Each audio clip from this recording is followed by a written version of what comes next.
Morning, folks. This absolutely gorgeous October Wednesday fall. It's raining out pretty good, and I'm going to get windy later today, which, this happens in the fall.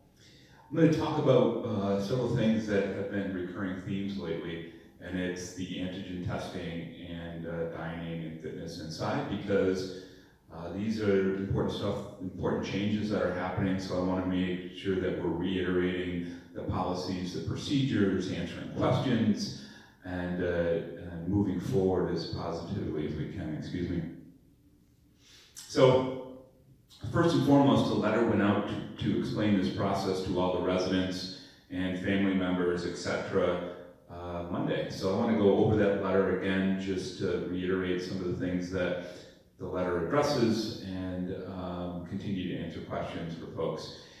I'll start by saying that we have about a handful of visitors signed up for this weekend here in Williamsville, and a few at Gate Circle as well, so that's good. Okay, so the letter states that we've been able to secure COVID antigen testing at Canterbury Woods. This is the 15-minute swab test. And it allows point-of-care testing, so we will be able to, the test is able to detect whether somebody has the virus at the point that the test is done, the swab test. So the bullet points are: the test will be administered by a trained Canterbury Woods staff member. We actually have several staff members, all RNs, trained. So this is a staff-intensive process.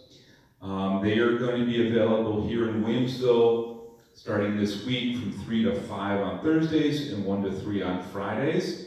And they'll be available at Gate Circle from 3:30 to 5:30 on Fridays. Now, this is just the beginning. Depending upon the feedback we get, the amount of people, visitors that are interested in spending additional time in their loved ones' apartments and patio homes and so on, we may expand the time periods.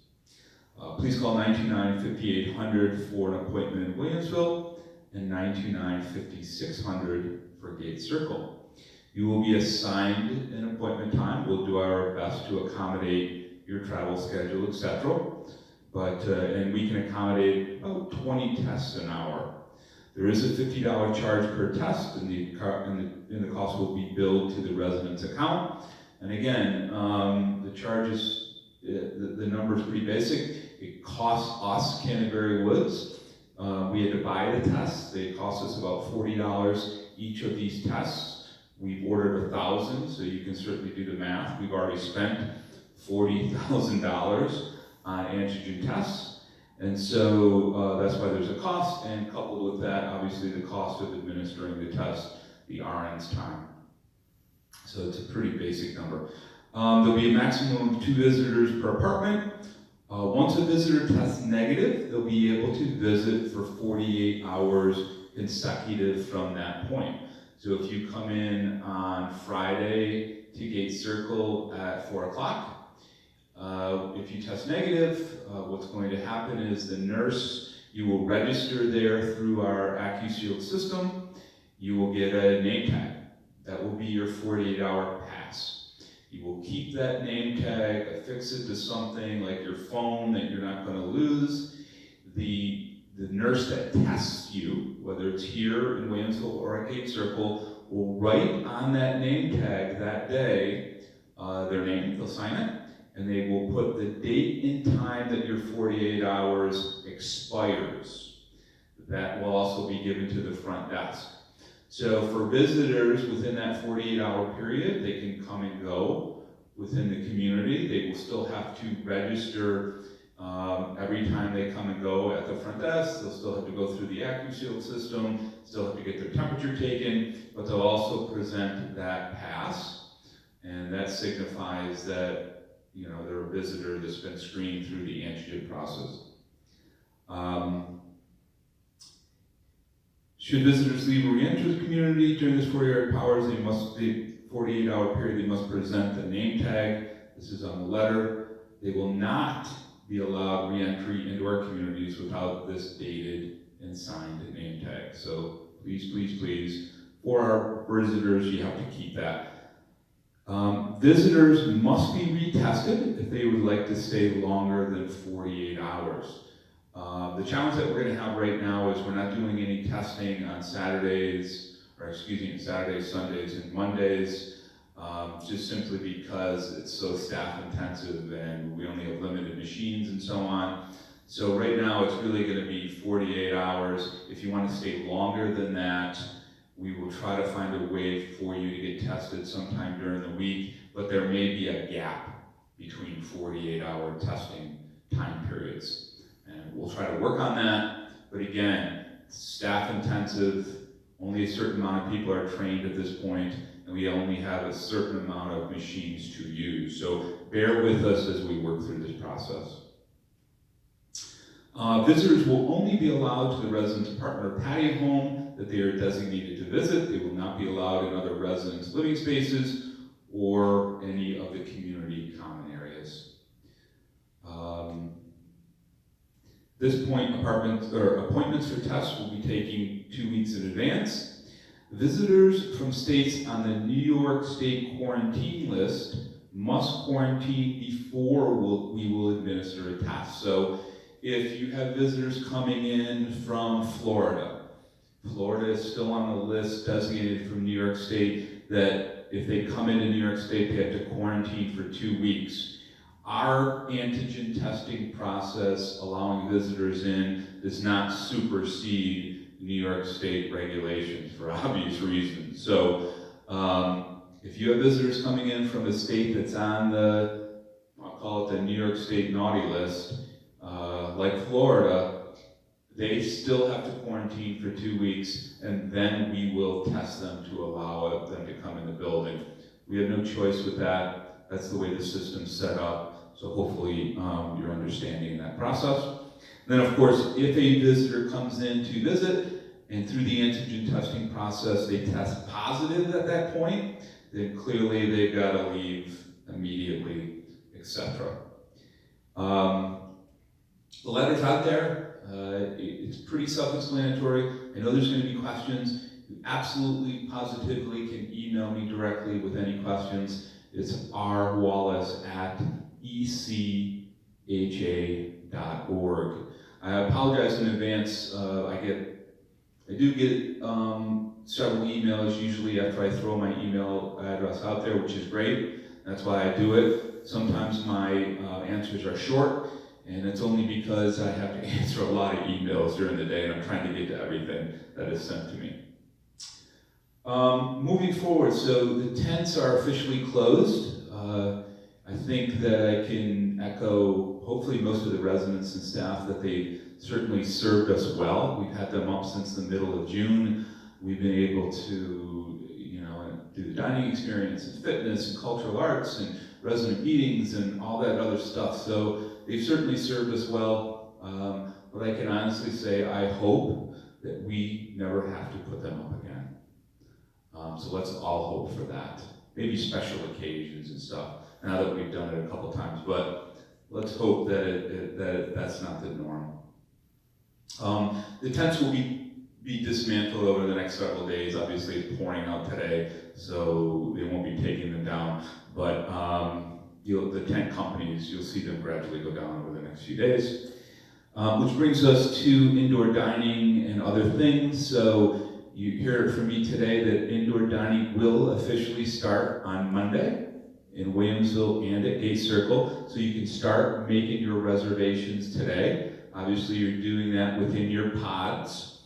And I can tell you that we have a lot of pods signed up, over 30 here in Williamsville, and a good number at Gate Circle, so that's fantastic. We're working through the pods that the residents have submitted to, because there's some residents in multiple pods and other things. So I know residents are getting phone calls from us as we kind of shore up that system, and certainly there's more work to do. But indoor dining will start Monday. Lexington Clubhouse is closed for the time being. So indoor dining here in Williamsville is just in the main dining area, and Gate Circle will be in their main area and cafe and so on. I can tell you that no indoor lunch is planned at this point, so for Williamsville it will only be for dinner. That's not to say down the road we won't extend that to lunch, but we're going to take it kind of in steps. You can, again, make your reservations, start to make your reservations. You can do them 3 days out, and please move forward in that process. Also, we will start on Monday with the indoor fitness classes, and I have in front of me from Tracy, just hot off the press, her flyers that will be going out today to all residents, and I'm sure we'll post this on in our internal television system. So here in Williamsville, for those of you who are interested, you will see this. Williamsville classes will start on Monday. They'll be Monday, Wednesday, and Friday. Here with Tracy, the first class is from 8:30 to 9. The second class is from 9:15 to 9:45 here in Coventry Hall. That's in the morning, of course. And maximum amount of people in the classes here in Williamsville will be 8 residents. You must, and I emphasize, you must wear your mask and wear it properly over your nose for the entire class. So if you have any questions on that, please talk to Tracy. She's got actually these little gadgets that she's going to hand out, or may have already done that, both here and at Gate Circle. It goes inside your mask, and it actually causes separation between your mask and your mouth and nose. Your mask still stays affixed, but it causes enough separation so it's a little bit easier to breathe in there, especially if you're working out. So she's ordered these little gadgets, and I'm sure she'll be passing them out, both her and Susan, at their classes. Down at Gate Circle, classes start on Monday as well. Classes are on Mondays in Lunk Hall, and the first class there is 9 to 9:45. Second class 10 to 10:45. The maximum amount of people at Gate Circle in Lunk Hall will be 4. And so you'll be spaced out accordingly. Again, at both places, there's marks on the floor, and we'll work through the process. This is a start. Just like dining, fitness, anything else that we do inside right now is we're going to design a system, design a process, and tweak it along the way based upon resident feedback, based upon need, and quite honestly, based upon what's happening with the virus locally. This is all predicated on stability of the numbers locally, the positivity rate, etc. If it continues to be stable, then we will continue to do what we're doing. If it goes up markedly, then we'll reconsider it. And absolutely, certainly, I don't know why it's so bad today, maybe because I'm thinking about it. If we get positive cases in Canterbury Woods, we will have to, at least for the short term, shut down indoor dining, fitness, etc., as we work through that. So, more to come. For those that are going to the fitness classes starting on Monday, great. And begin to make your reservations for dining start today. One other thing, we had our flu shot clinics. We had the last one on Monday here. We had 2 here at Gate Circle, or 2 here in Williamsville and 1 at Gate Circle. They were very well attended. Great for the residents that attended to those. I know a lot of residents have gotten flu shots by their individual practitioners. That's great too. For those of you who haven't gotten your flu shots yet, please get your flu shot. Thank you, and I'll see you back here on Monday.